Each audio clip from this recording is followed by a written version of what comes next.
Everyone, now I'm here with my next video of object passing. I told you earlier that I will create a series of object passing so that you can are able to understand a different types of question is coming for object passing. It is a very important topic for 11th as well as for 12th, because in section B one question we are having of object passing. Now see, I'm moving further with the objects. I told you earlier about all these things that object is a basic principle of OOPS, and it is an instance of a class. Each object have its own memory, and when we are going to create object, then we have to use this line that class name object equals to new class name function bracket open close semicolon. Class can have any number of objects, that's why it is called object factory. When we are talking about object passing, when we pass an object to a function or a constructor, then it is said to object passing. See, with the help of example, I told you earlier each and everything. Still, I want to remind it. It is some sort of revision also, so that we can move further with the next question. See, in first question, we are having constructor, means our first example, the class xyz. Xyz is having constructor and a function, both receives object. And how? See, in class ABC, public static void mean we have object number 1, object number 2, and with the help of object number 2, we are sending object number 1 to a constructor of a class xyz, that is OB1. OB1 is a passing object, and we are sending it with OB2. OB2 is a current object.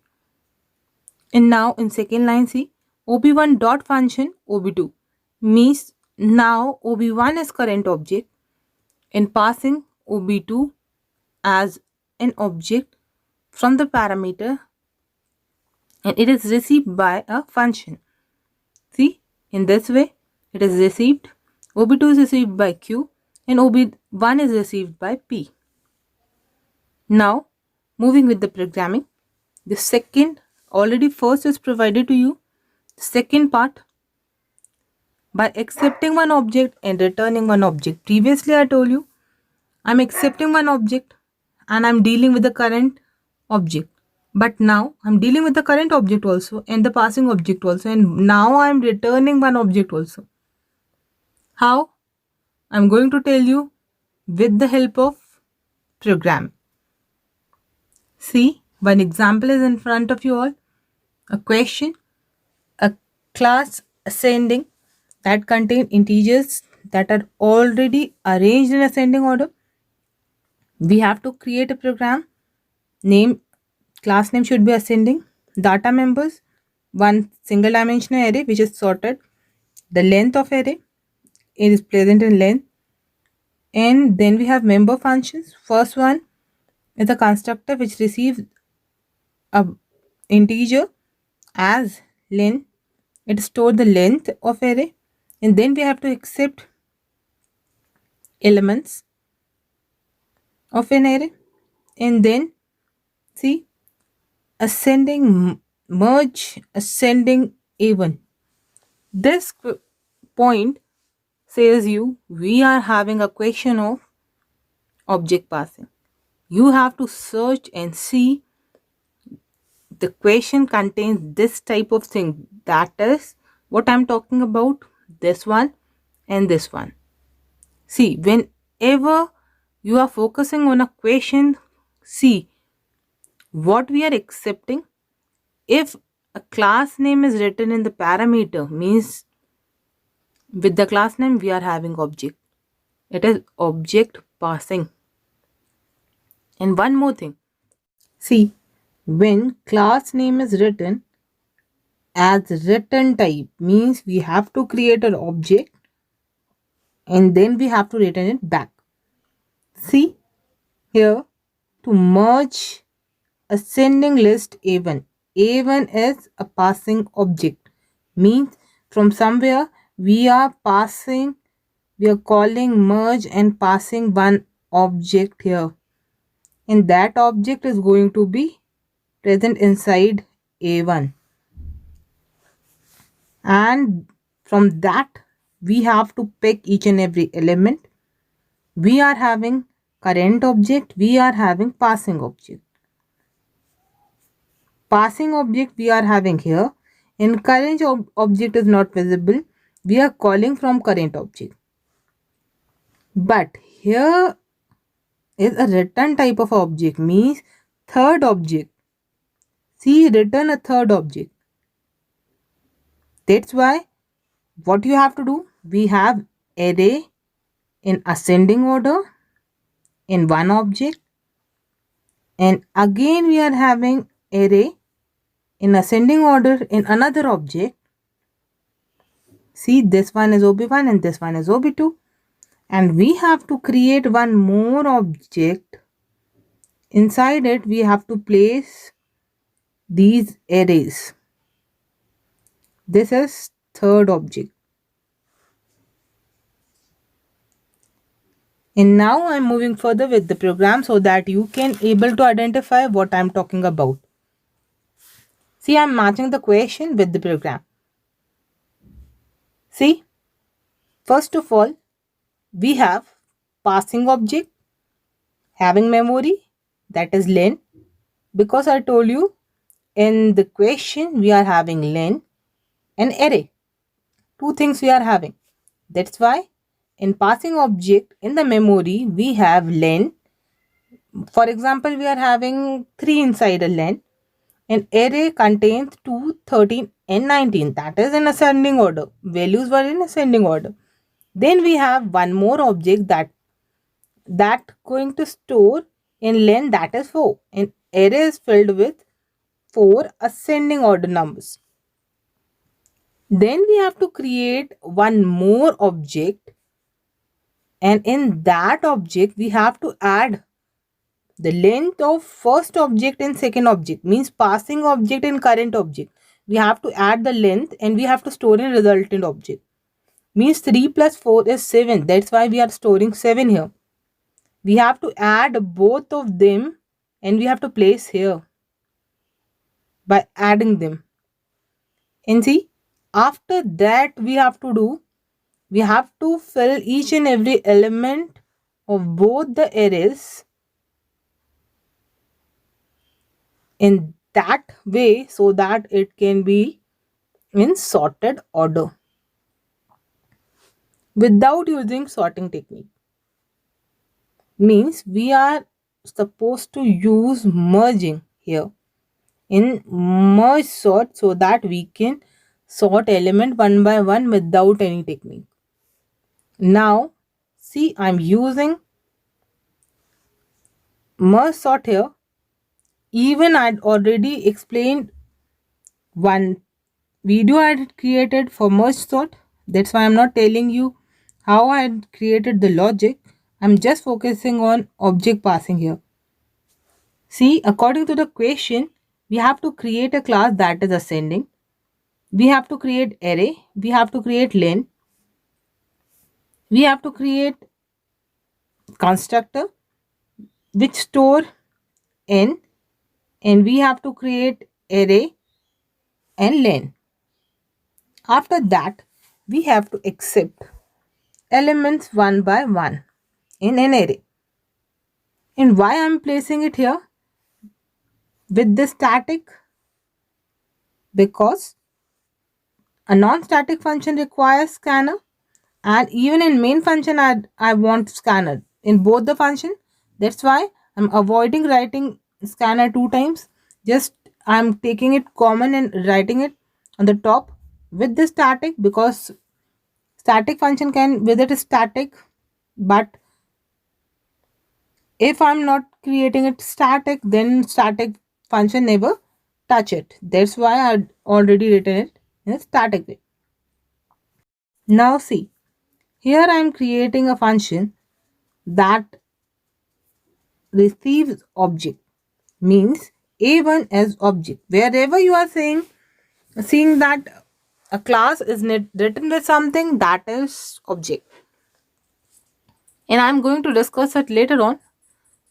And see, I had created one function Inside it, we are getting an object that is passing object, and we are having one current object who is going to call merge.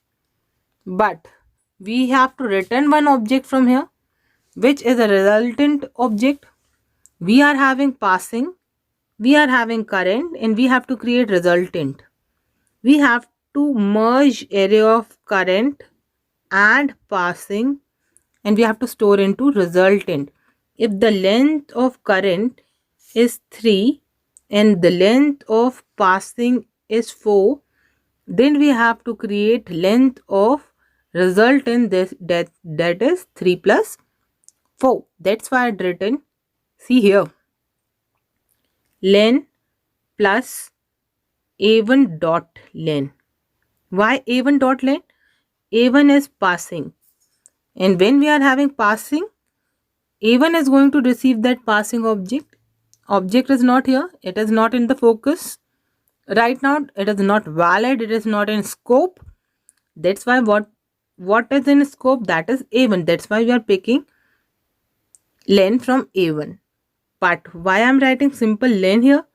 Because some current object is going to call, means if ob2 is current, then current object is going to call len. That's why len is accessible. For current object, it is accessible. That's why see here the object for storing resultant. Actually, we are creating object for storing the resultant. That's why I had written len plus a1 dot len. With the help of the constructor calling, we are filling the size. From here, we are calling a constructor and creating an array size and storing len. Means third object is going to be created, that is resultant. Len is going to be filled here, and array size is going to be created for resultant.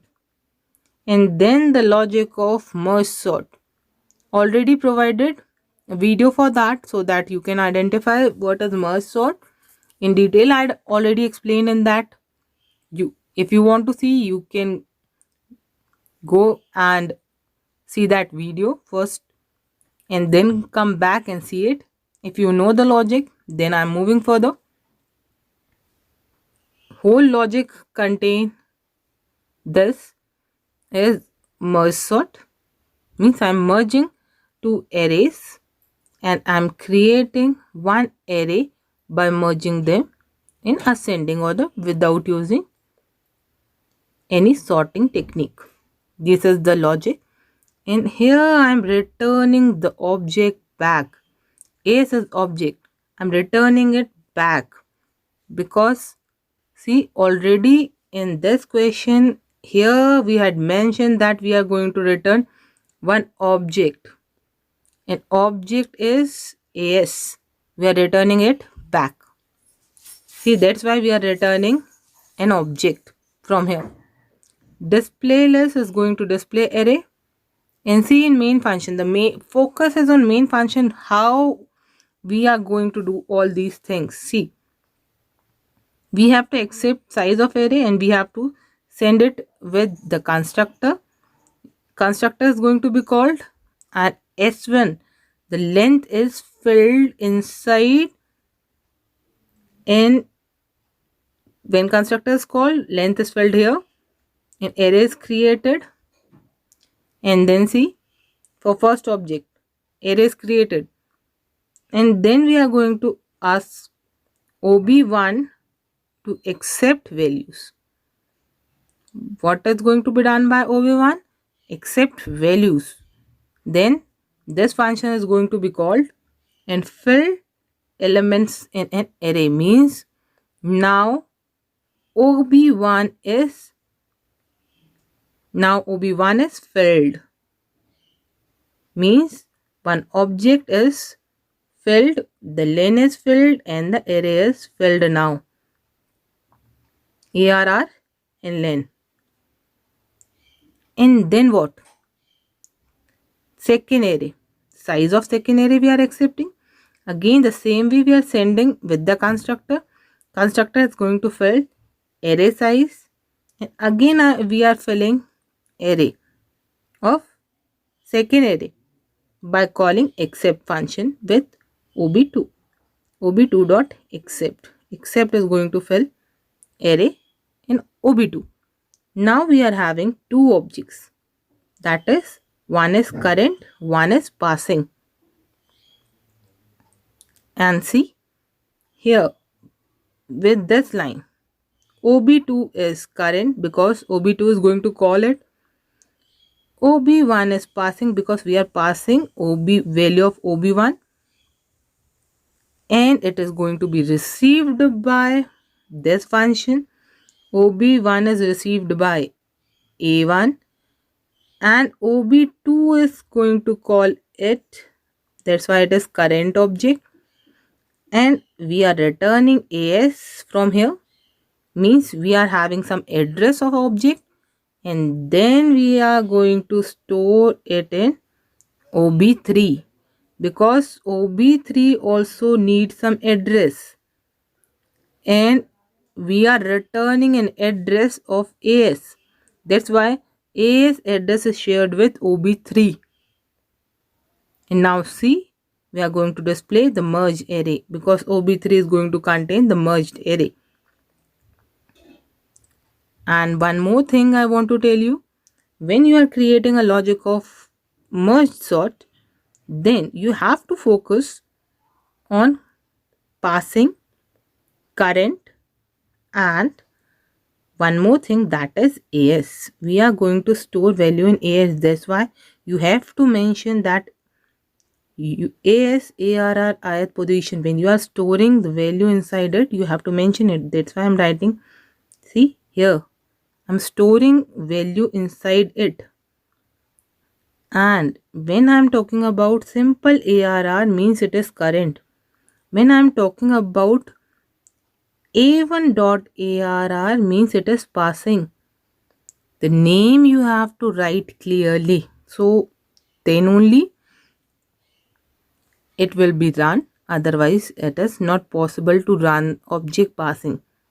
It is the basic thing. See, arr, a1 dot arr, as dot arr, these things you have to remember, and when as was going to fill, we have to return it back, and when we are returning it back, it is received by ob3. These are the smallest things you have to keep in mind when you are creating a program of object passing. One of the most important topic of ISC, because the programming is based on object passing. One question definitely comes in your paper. That's why prepare it. And see, this is our object passing and this is our output. First array, elements in ascending order, then second array, size, ascending order, and then the merged array. And if you have doubts, do clear it with me. Otherwise, goodbye and good luck.